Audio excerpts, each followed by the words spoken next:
Good day, everybody. This is Love and Home with Olushola. Now, what are the things to consider before you marry? Before you say I do to whosoever that you are aspiring to marry? Now, number one, share values and belief. Share your values and belief. Ensure you have similar and core beliefs and beliefs about life, about family, faith, and priority. Make sure all these are similar. I mean, what are your aspirations? What do you believe? What is your belief? What is your value system about life, about family, about faith, and priority? So make sure you have similar value. You have all this. Make sure all these are similar before you consider the person. Number two, communication styles. Understand how you both communicate and resolve conflict.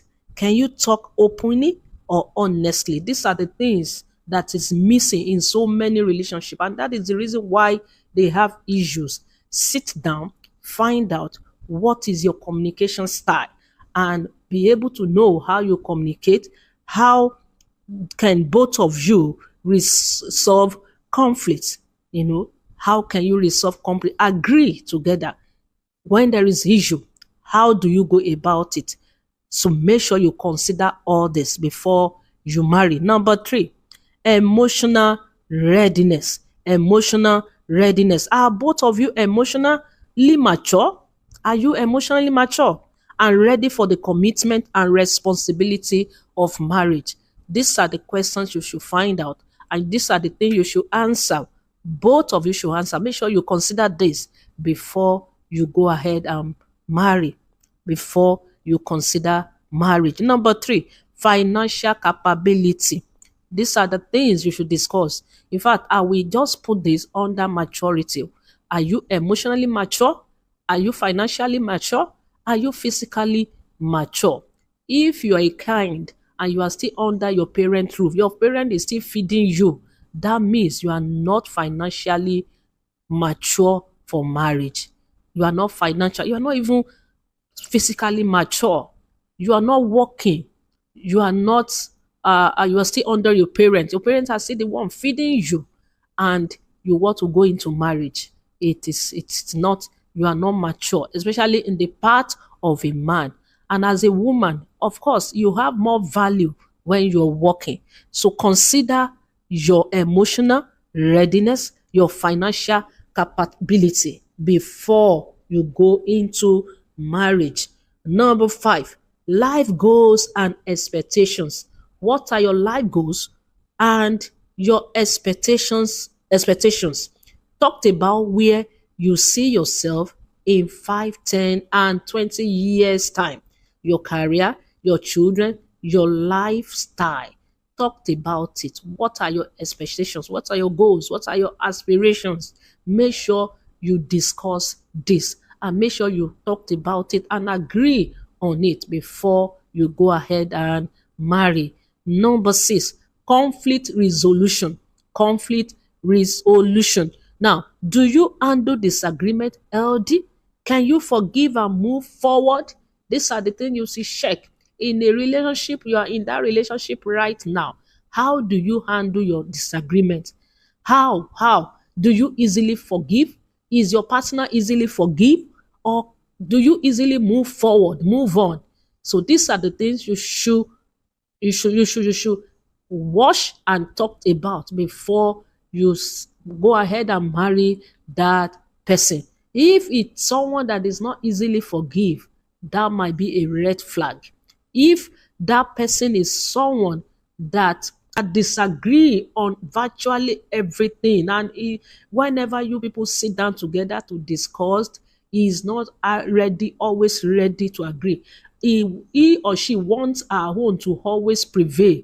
This might be a red flag. So make sure all these are ironed out before you marry. You go ahead and marry that person. Number seven, family background and influences.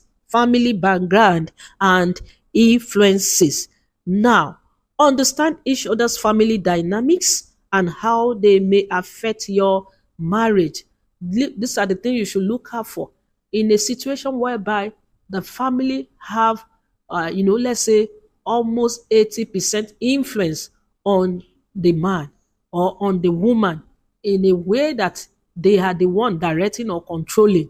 This might be a red flag. So ensure you watch out for these, and ensure they are properly. Of course, you should be the influences of your family should not outweigh the influences of your partners on the marriage. In a situation whereby your family cannot do, your partner can do without the contribution of the family or any little thing, the person will have to get the family, notify the family before ironing it out.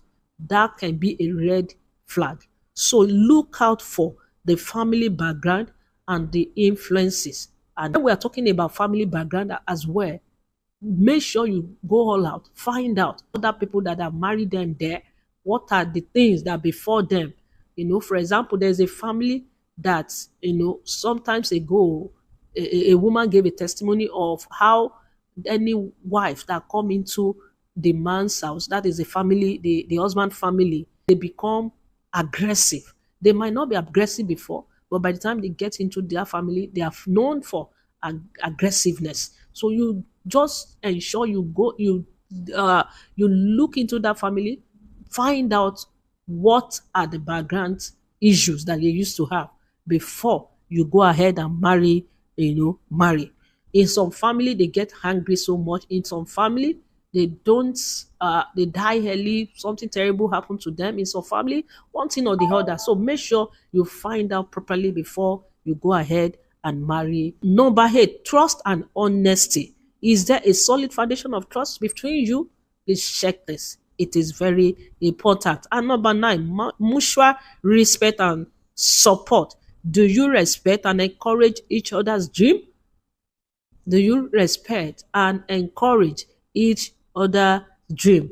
So look out for this. Number 10, readiness for commitment. Are you ready to be committed to that relationship? Are you willing to work together, through challenges, whatsoever? Are you both ready and willing to walk through challenges together? So all this must be put in place before and must be looked into before you go ahead and marry that person. So I believe if you are able to put all these things together, you are able to go through it and you work according to it, I believe your marriage is heading towards a successful one. God bless you.